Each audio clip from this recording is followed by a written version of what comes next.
திடீர்னு தன்னுடைய மகளுடைய திருமணம் பற்றியும் தன்னுடைய மருமகன் யார் என்பதை பற்றியும் ரொம்பவே சுவாரஸ்யமா சொல்லியிருக்காங்க குஷ்பு சுந்தர்சி அவர்கள். குஷ்பு அவர்கள் இத முதல் முறையா கேட்கும்போது ரொம்பவே அழ ஆரம்பிச்சிட்டாங்க. யாராலையுமே அவங்கள சமாதானமே பண்ண முடியல. எனக்கெல்லாம் யாருமே வேணாம் அப்படின்னு டக்குன்னு முடிவெடுத்துட்டாங்க. எதற்காக இந்த முடிவை எடுத்தாங்கிறத பத்தியும் யார் இந்த மாப்பிள்ளை அப்படிங்கறத பத்தியும் இந்த வீடியோல தெரிஞ்சுக்கலாம். வீடியோக்குள்ள போறதுக்கு முன்னாடி மறக்காம நம்ம சேனலை அப்படியே லைக் பண்ணிட்டு அப்படியே ஃபாலோவும் பண்ணிக்கங்க. குஷ்பு அவங்கன்னு சொன்ன உடனே நம்மளுடைய நினைவுக்கு வர்றது என்னவோ குஷ்பு இட்லி தான். 1970 மும்பைல இஸ்லாம குடும்பத்துல பிறந்தவங்க தான் குஷ்பு அவர்கள். தன்னுடைய 10 வயசுலயே தன்னுடைய தந்தையுடைய கட்டாயத்தினால முதல் படத்துல நடிக்க ஆரம்பிச்சாங்க. முதல் படம் ஹிந்தி படமா இருந்தாலுமே இன்னைக்கு வாழ்றது என்னவோ தமிழ்நாட்டுல தான். தமிழ்நாட்டுல நடிக்க வந்தது மட்டும் இல்லங்க, தமிழ்நாட்டு மாப்பிள்ளையே தன்னுடைய மாப்பிள்ளையாகவும் மாத்திக்கிட்டாங்க. இவங்களுடைய இயற்பெயர் நஹத் கானா இருந்தாலுமே இவங்களுக்கு குஷ்புங்கிற பேரு தாங்க ரொம்ப அழகா சூட் ஆகுது. வருஷம் 16ங்கிற தமிழ் திரைப்படத்தின் மூலமாக தமிழ் திரை உலகிற்கு அறிமுகமான குஷ்பு அவர்கள் அந்த காலகட்டத்துல முன்னணி நடிகராக இருந்த ரஜினி, கமல், கார்த்தி போன்ற பல முன்னணி நடிகர்களோடு போட்டி போட்டு நடிச்சிருக்காங்க.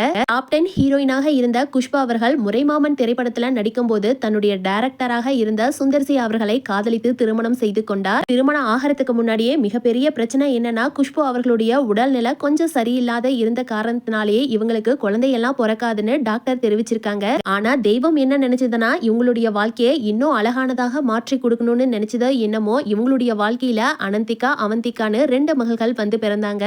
ஆனா கல்யாணத்துக்கு முன்னாடியே குஷ்பு அவங்களுக்கு குழந்தை பிறக்காதுன்னு தெரிஞ்ச உடனே தன்னுடைய கணவர்கிட்ட போய் சொன்னது என்னவோ, எனக்கு கல்யாணம் வேண்டாம், நீங்க வேற பொண்ணை பார்த்து கல்யாணம் பண்ணிக்கோங்கன்னு அழுத அடம் பிடிச்சிருக்காங்க. ஆனா சுந்தர்சி அவர்கள் ஸ்ட்ரெயிட்டா சொல்லிட்டாராமா, கல்யாணம்னு ஒண்ணு ஆனா அது உன் கூட மட்டும்தான் அப்படின்னு விடாப்பிடியா இருந்து குஷ்பு அவங்களையே திருமணம் செய்து கொண்டாராம். இப்படி இவங்க 2 பேரும் திருமணம் செய்து கொண்டது மட்டும் இல்லாம வாழ்க்கையில படிப்படியா உழைச்சு இன்னைக்கு ஒரு பெரிய நிலையா அடைஞ்சிருக்காங்க. இன்னைக்கு நடிகை, ப்ரொடியூசர் மற்றும் அரசியல் பிரபலமாக இருந்து வரும் குஷ்பு அவர்களுடைய வாழ்க்கையுடைய அடுத்த கட்டத்தை நோக்கி பயணிக்க ஆரம்பிச்சிருக்காங்க. ஆமாங்க, அடுத்தது மாமியாருங்கிற ஸ்தானம் தானே. கொஞ்ச நாளைக்கு முன்னாடிதான் குஷ்பு அவர்கள் ஒரு இன்டர்வியூல சொல்லியிருப்பாங்க, தன்னுடைய மகள் தன்னுடைய அப்பாவை போலவே சினிமா துறையில ஏதாவது ஒரு சாதனை படைக்க வேணும்னு ஆசைப்படுறாங்கன்னு. ஆனா திடீர்னு தன்னுடைய மகள் திருமணத்திற்கு ஒப்புக்கொண்டதாகவும் எங்க வீட்டுல திருமணத்திற்கான கெட்டி மேல சத்தம் கேட்க போகுதுங்கிற சந்தோஷமான செய்தியும் தெரிவிச்சிருக்காங்க.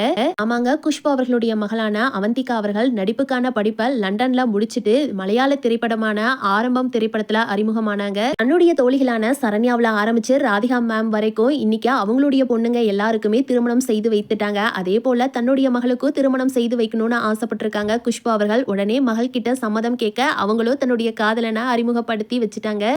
பல வருடமாக தன்னுடைய தோழனாக இருந்த ஸ்ரவன் ஸ்ரீனிவாசன் என்பவரை காதலிப்பதாக தன்னுடைய பெற்றோர்கிட்ட சொன்ன உடனே அவங்களும் திருமணத்திற்கு சம்மதம் தெரிவிச்சிருக்காங்க. தன்னுடைய அப்பாவை போலவே வாட்டசாட்டமான ஒரு ஆளை தான் திருமணம் செய்து கொள்ள போவதாக தெரிவித்த அவந்திகா அவர்கள் அதே போல அன்பும் பண்பும் உள்ள ஒரு நபரை இன்னைக்கு தேர்ந்தெடுத்திருக்காங்க. ஸ்ரவன் ஸ்ரீனிவாசன் அவர்கள் ஒரு தொழிலதிபர்னு குறிப்பிட்டிருக்காங்க.